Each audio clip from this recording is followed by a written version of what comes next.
நான் ஜவஹர்லால் நேரு பேசுகிறேன். என் பெயர் ஜவஹர்லால் நேரு.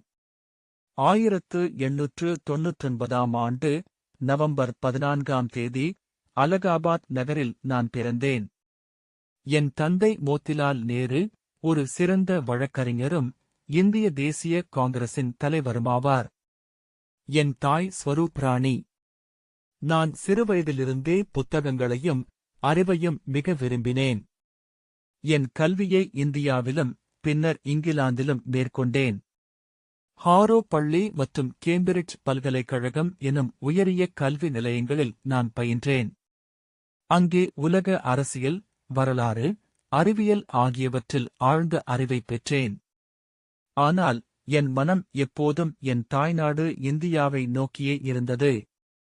இந்தியாவிற்கு திரும்பிய பின் மகாத்மா காந்தியடிகளின் சிந்தனைகளால் நான் பெரிதும் ஈர்க்கப்பட்டேன். அவரின் அகிம்சை, சத்தியம், தியாகம் ஆகிய கொள்கைகள் என்னை சுதந்திரப் போராட்டத்தில் ஈடுபடச் செய்தன. இந்திய சுதந்திரத்திற்காக நான் பலமுறை சிறை சென்றேன். சிறைவாசமே எனக்கு சிந்திக்கும் பள்ளியாக மாறியது. 1947ஆம் ஆண்டு நீண்ட போராட்டத்திற்குப் பின் இந்தியா சுதந்திரம் பெற்றது. அந்த நாளில் நான் இந்தியாவின் முதல் பிரதமர் ஆனேன். நள்ளிரவு மணி அடிக்கும்போது உலகம் தூங்கிக் கொண்டிருக்க இந்தியா சுதந்திர வாழ்க்கையைத் தொடங்குகிறது என்று நான் கூறிய வார்த்தைகள் என் இதயத்தின் குரலாக இருந்தன. ஒரு புதிய இந்தியாவை உருவாக்குவது எனது கனவாக இருந்தது. அறிவியல், தொழில், கல்வி ஆகியவை வளர வேண்டும் என நான் விரும்பினேன். அதனால்தான் ஐஐடி, ஏஐஐஎம்எஸ், பெரும் அணைகள், பொதுத்துறை நிறுவனங்கள் ஆகியவற்றிற்கு அடித்தளமிட்டேன். அறிவியலே இந்தியாவின் எதிர்காலம் என நான் நம்பினேன். நான் குழந்தைகளை மிகுந்த நேசத்துடன் பார்த்தேன். அவர்கள்தான் நாட்டின் நாளைய குடிமக்கள். அதனால் குழந்தைகள் என்னை சாச்சா நேரு என்று அன்புடன் அழைத்தனர்.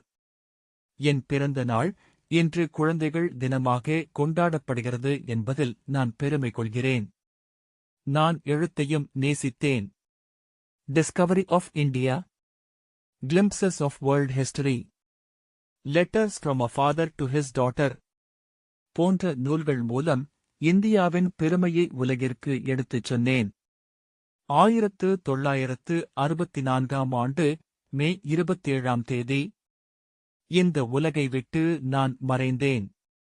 ஆனால் என் கனவு இன்னும் உயிருடன் உள்ளது. அது அறிவால் உயர்ந்த, ஒற்றுமையுடன் கூடிய, குலமான, சேக்யுலர் இந்தியா.